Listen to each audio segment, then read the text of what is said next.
అండి, బాగున్నారా? మీరందరూ నా వెల్ విషర్స్. నేను కూడా మీ వెల్ విషర్ను. మరి మనం అందరం బాగున్నాము. అందరం కూడా మరి యొక్క సమాజము నాడు నేడు అనే ప్రోగ్రాంలో మీరందరూ కూడా పార్టిసిపేట్ చేస్తున్నారు. సమాజం నా యొక్క స్కూలు, మీరందరూ కూడా నా తరగతి గదని నేను భావిస్తున్నాను. కాబట్టి మీరందరూ నా యొక్క ఛానల్ జీపీఎల్జీసీ ఛానల్ను ఆదరించండి, చేరదీయండి, కామెంట్స్ చేయండి, మరి అదేవిధంగా లైక్ చేయండి, షేర్ చేయండి, సబ్స్క్రైబ్ చేయండి అండి. మీ అమూల్యమైనటువంటి కామెంట్స్ నేను స్వీకరిస్తాను. తప్పులు సరి చేసుకొని ముందుకెళ్దానండి. మరి అదేవిధంగా నేను అది అంటే శంషాబాదు మండల్లో రాళ్ళగూడ అనేటటువంటి విలేజ్లో నేను వర్క్ చేసేటప్పుడు అక్కడ అందరూ కూడానండి ఎవరంటే బుడగ జంగాలు అంటారు చూడు, భిక్షాటన చేసేవాళ్ళు. వాళ్ళు నేను అనుకునేది అక్కడ ఎక్కువ మంది పిల్లలు ఇక ఆ ఊళ్ళో వాళ్ళే అనమాట. ఎందుకంటే శంషాబాద్ బస్ డిపో వెనక భాగం అంతా కూడా సిద్ధేశ్వర కాలనీ అని ఉంటుందండి. ఆ కాలనీలో అందరూ కూడా మొత్తము ఆ భిక్షాటన చేసేటటువంటి వాళ్ళే అనమాట. వాళ్ళను బుడగ జంగాలు అంటారు. అయితే వీళ్ళు పిల్లలు మా స్కూల్కి ఎక్కువగా వచ్చేది. నేను ప్రైమరీలో చేస్తున్నా అప్పుడు. అయితే అక్కడ నేను సెన్సస్కి రాసుకోవడానికి వెళ్ళినప్పుడు అక్కడ ఆ కాలనీకి వెళ్ళగానే అన్ని బిల్డింగ్సే ఉన్నాయండి.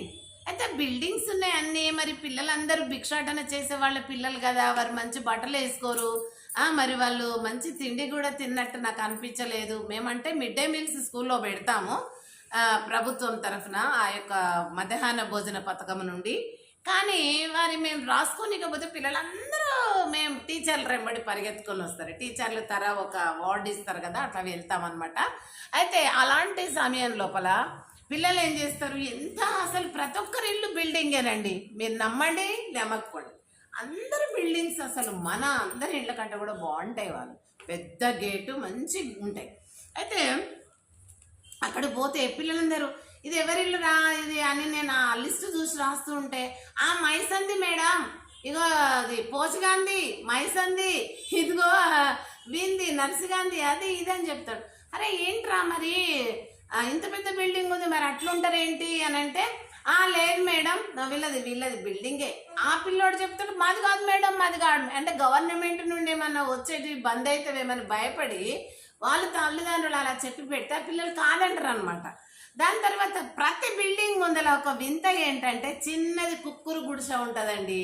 ఇట్లా సెమీ సర్కిల్లో అది ఇట్లా బట్టలతోని అట్లా కప్పి ఉంటుంది.